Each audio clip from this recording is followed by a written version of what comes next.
बिस्मिल्लाहिर्रहमानिर्रहीम। अस्सलाम वालेकुम।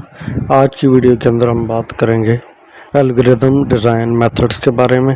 एल्गोरिदम डिज़ाइन मेथड्स क्या होते हैं और ये कैसे यूज़ किए जा सकते हैं।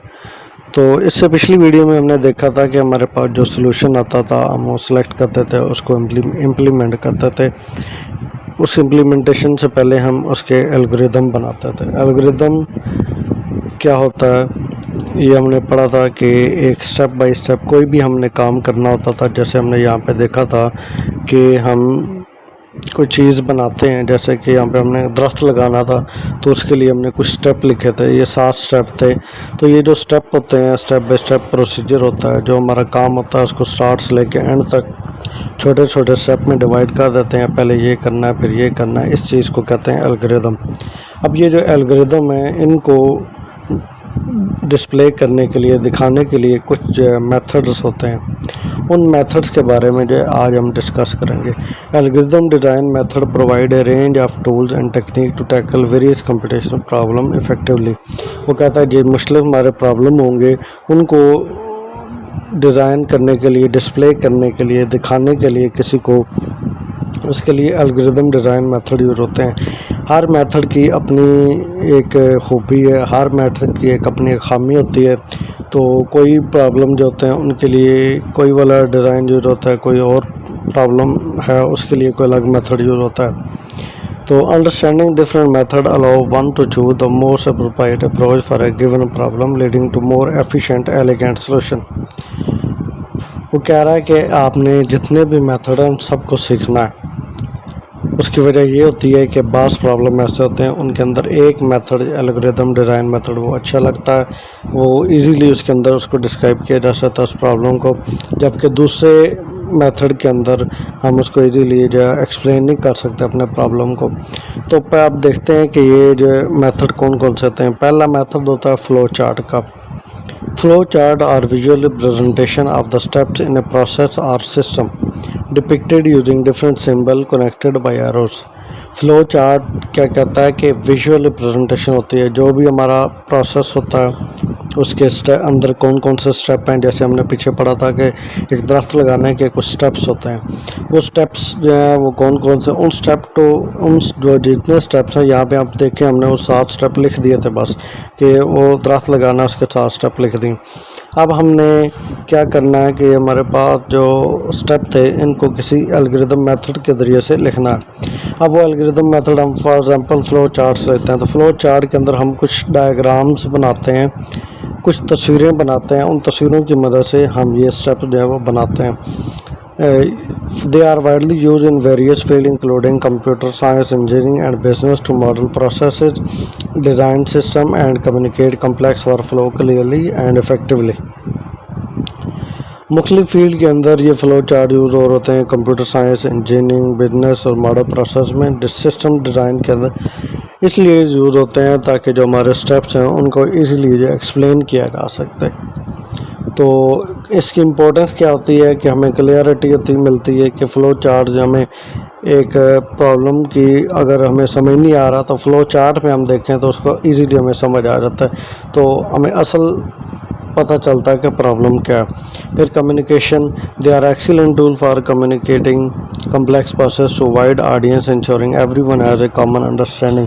फिर ये है कि हम इसको अगर फ्लो चार्ट के ज़रिए से अपने प्रॉब्लम जो है उसको लिखते हैं तो उसके ये होता है कि ईज़िली किसी और जो बंदा है जिसको इतनी इंग्लिश नहीं आती या जिसको कोई और जिस लैंग्वेज में भी हम लिखते हैं तो उसको इस डायग्राम के ज़रिए से समझाते हैं तो उसको भी तकरीबन समझ आने लग जाती है कि असल इशू क्या है।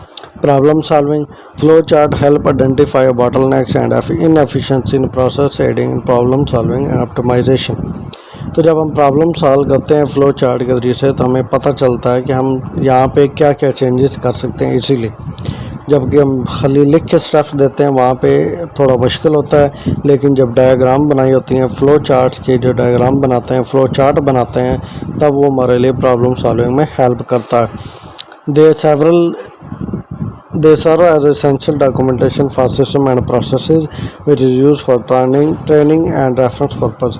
तो ये जो फ्लो चार्ट होते हैं ये ट्रेनिंग और डॉक्यूमेंटेशन के अंदर भी यूज़ हो रहे होते हैं, इसको लोग अगर आपने किसी को समझाना है तो अक्सर लोग ट्रेनिंग के अंदर भी या कोई भी मतलब आपने अपनी बात किसी को बतानी है तो बजाय कि वो आपको लिख के बताएं, वो आपको एक डायग्राम के ज़रिए समझाएंगे। तो आगे ये एक एग्जांपल करने से पहले हम देखते हैं कि फ़्लो चार्ट की जो डायग्राम बनती है उनके अंदर ये जो सिंबल्स आपको सामने नज़र आ रहे हैं ये इम्पोर्टेंट होते हैं।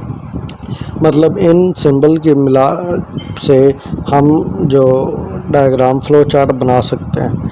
सिंबल ये जो होता है इसको ओवल कहते हैं। ये जहाँ पे भी आ जाए इसका मतलब है कोई प्रोसेस स्टार्ट हो रहा है या एंड हो रहा है। रिप्रेजेंट द स्टार्ट और end of a process often label है स्टार्ट और एंड।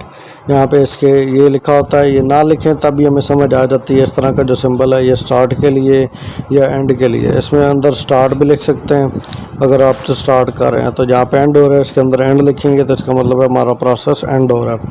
फिर एक रेक्टेंगल होती है, रेक्टेंगल का मतलब है कि प्रोसेस जो हमको यहाँ पे कोई प्रोसेस करना है। रिप्रेजेंट ए प्रोसेस टास्क और operation that need to be perform, यानी यहाँ पे हमने कोई काम करना है। ठीक है, यहाँ पे तो हमने बताया कि वो स्टार्ट होगा हमारा प्रोसेस।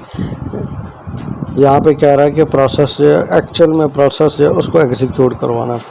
पैरेललोग्राम होता है, इसका मतलब होता है कि या तो हम कोई इनपुट ले रहे हैं या कोई इनपुट आउटपुट दे रहे हैं। रिप्रेजेंट डाटा इनपुट और output like reading input from a user और displaying output on a screen. इस तरह की जब भी सिंबल आपको नज़र आएगा इसका मतलब है कि हम कोई चीज़ है वो या तो शो कर रहे हैं या स्क्रीन के ऊपर या यूज़र से हमने कोई इनपुट लेनी है। और ये होता है डायमंड। डायमंड जो डिसीजन करता है, इस तरह का कोई आ जाए तो इसका मतलब है यहाँ पे हमने या कोई डिसीजन लेना है। Represent decision point in the process where the flow can branch based on yes no sequence और ट्रू और फॉल्स कंडीशन। ये डिसीजन लेना मतलब आपने कुछ इस तरह का यहाँ से डिसीजन लेना होता है कि उसका क्वेश्चन पूछते हैं आप किसी यूज़र से, आगे उसने आंसर करना है यस या नो। तो उसकी यस करेगा तो आपने उसको राइट साइड पे ले जाना, लेफ़्ट करेगा तो उसको नो साइड पे ले जाना है। ये कोई ज़रूरी नहीं है कि यस साइड करे, यस करे तो राइट साइड पे। ये मैं एग्जांपल दे रहा हूँ कि उसकी यस या नो के बेस पे हमने उसको या तो राइट पे मूव करवाना है या लेफ़्ट पे या नीचे कहीं पे भी हम मूव करवा सकते हैं। एरो रिप्रेजेंट करते हैं show the direction flow within the flow chart connecting the symbol to indicate the sequence of step, कि किस सिंबल कहाँ से जो हमारे प्रोसेस है वो किस साइड पे जा रहा है और कहाँ से ये ख़त्म हो रहा है।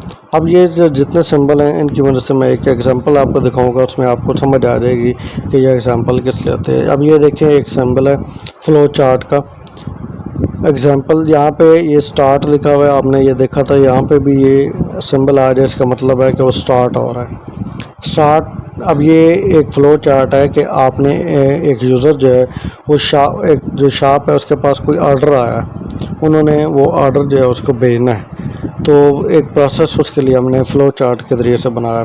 तो स्टार्ट इसका मतलब है कि यहाँ से स्टार्ट होगा क्योंकि इसके अंदर स्टार्ट लिखा हुआ है। यहाँ पे गेट ऑर्डर लिया, यानी हमने यूज़र से इनपुट लिया। हमने क्या कहा था, जब भी पैरेललोग्राम आता है इसका मतलब हम यूज़र से कोई चीज़ लेते हैं या उसको देते हैं। तो अभी हमारे पास ऑर्डर आया, हमने ऑर्डर लिया है। ऑर्डर लेने के बाद हमने चेक करना है, डिसीजन लेना है कि हमारे पास ये आइटम अवेलेबल है या नहीं है।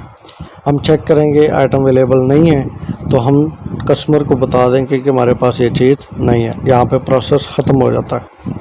फिर इसी तरह अगर हमारे पास आइटम अवेलेबल है तो हम क्या करेंगे, वो आइटम लेंगे, उसको पैक करेंगे, उसको शिप कर देंगे, यानी कि डिलीवर कर देंगे कस्टमर के पास। अब कस्टमर जो है वो डिसीजन करता है कि मैं इसको पे करूं या ना करूं। अगर तो वो पे नहीं करता, आइटम जो से वापस ले लिया जाता है और कस्टमर की रेटिंग जो है वो कम कर दी जाती है कि ये कस्टमर अच्छा नहीं है, ऑर्डर कर लेता है लेकिन पेमेंट नहीं करता, तो यहाँ पे प्रोसेस एंड हो गया। फिर इसी तरह अगर कस्टमर पे कर देता है तो उसको आइटम डिलीवर कर देंगे और उसकी रेटिंग इंक्रीज़ कर देंगे ताकि फ्यूचर में फिर इसका ऑर्डर आता है तो हम इसकी रेटिंग चेक करके पता चल जाएगा कि इसकी यूज़र की रेटिंग कैसी है, इसको ऑर्डर आइटम डिलीवर करना चाहिए या नहीं चाहिए। तो ये आपने ये सारी जो सिंबल देखी हैं ये सारी हमने यहाँ पे देखी हैं। स्टार्ट ये वाली, उसके बाद ये एक रेक्टेंगल बनी है, ये रेक्टेंगल बनी है, इसका मतलब है कि यहाँ पे कोई प्रोसेस हो रहा है। पैरेललोग्राम बना हुआ है ये, और ये यहाँ पे हम क्या करते हैं, प्रोसेस यूज़र से इनपुट लेते हैं। फिर उसके बाद ये डिसीजन मेकिंग डायमंड होता है। ये यहाँ पे हम चेक कर रहे हैं कि आइटम अवेलेबल है या नहीं। यहाँ पे हमने डिसीजन लेना, अगर है तो इधर, नहीं है तो यहाँ पे। इसी तरह कस्टमर ये भी डायमंड डिसीजन ले रहे। तो ये सारी चीज़ें जो सिंबल्स हैं, इससे आपको पता चला कि किस तरह जो हम फ़्लो चार्ट को यूज़ कर सकते हैं। ये एक और एग्जांपल है फ़्लो चार्ट की। इसके अंदर एक यूज़र है, वो लॉगिन हो रहा है वेबसाइट पे या कहीं पे भी ऐप के अंदर। तो कहता है अगर यूज़र ने 5 अटैम्प्ट ले नहीं, 5 दफ़ा उसने यूज़र नेम पासवर्ड देखा, गलत हो गया, तो उसका अकाउंट लॉक कर देंगे और यूज़र को अलर्ट कर देंगे और ये प्रोसेस एंड हो जाता है। अगर उसकी 5 अटैम्प्ट नहीं है तो उसके बाद उसको आगे लेंगे, लॉगिन करेंगे। लॉगिन के ऊपर अपना यूज़र नेम पासवर्ड जो वो लिखेगा, उसको फिर हम ऑथराइज़ करेंगे कि वाकई ये यूज़र नेम और पासवर्ड हमारे डेटाबेस में है। अगर तो है उसको एक्सेस दे देंगे, प्रोसेस से हमारा एंड हो जाएगा। अगर नहीं है तो उसको फिर वापस यहाँ पे भेज देंगे कि भाई आपकी एक अटैम्प्ट होगी है, दोबारा से यूज़र नेम पासवर्ड देखें। इस तरह ये एक प्रोसेस चलता रहता। तो ये था हमारा एक मेथड, इसको कहते हैं फ़्लो चार्ट। यानी हमारा कोई भी जो प्रॉब्लम है उसको हम फ़्लो चार्ट के ज़रिए विजुअल रिप्रेजेंटेशन की तस्वीरें बना के हम अपने प्रोसेस को एक्सप्लेन कर सकते हैं। एक और मेथड होता है, उसको कहते हैं pseudo code. Pseudo code is the method of representing an algorithm using simple and informal language that easy to understand. इसके अंदर हम तस्वीरें नहीं बनाते, बल्कि इसके अंदर हम कोई language simple easy plain text English use करके हम सूडो कोड लिख सकते हैं। It combine the structure of programming clarity with the readability of plain English, making it a useful tool for planning and explaining algorithm. इसका भी वही purpose है कि हम इसको क्यों यूज़ करते हैं, तो हमारा जो प्रॉब्लम इशू है उसको हम ईजीली एक्सप्लेन कर सकें। Pseudo code is not actual code that can be run on a computer but rather a way to describe the step of an algorithm in a matter that is not easy to follow. वैसे एक step आपको बताया जाता है, हमें समझ नहीं आता, लेकिन अगर उसको फ़्लो चार्ट या सूडो कोड के ज़रिए से हम एक्सप्लेन करते हैं तो फिर इजीली हम समझ आ जाती है कि प्रॉब्लम ये है और इसका सलूशन ये बनेगा। तो ये जब सूडो कोड प्रोग्रामर्स को भी हेल्प करता है और स्टूडेंट को भी, कि असल में लॉजिक क्या यूज़ हो रही है और किस तरह हमने इस जो हमारा प्रॉब्लम है इसका सलूशन फाइंड करना। ये एक एग्जांपल है। Determine whether a number is even or odd is a fundamental task in farming and computer science. An even number is divisible by 2 without any remainder, where an odd number has a remainder of 1 when divided by 2. वो कह रहा है कि हमने ये हमारे पास कोई user से नंबर लेना और हमने उसको बताना है कि नंबर इवन होता है या ऑड होता है। अगर इवन है तो हमें कैसे पता चलेगा कि वो नंबर 2 से डिविजिबल होगा, तो इसका मतलब वो इवन है।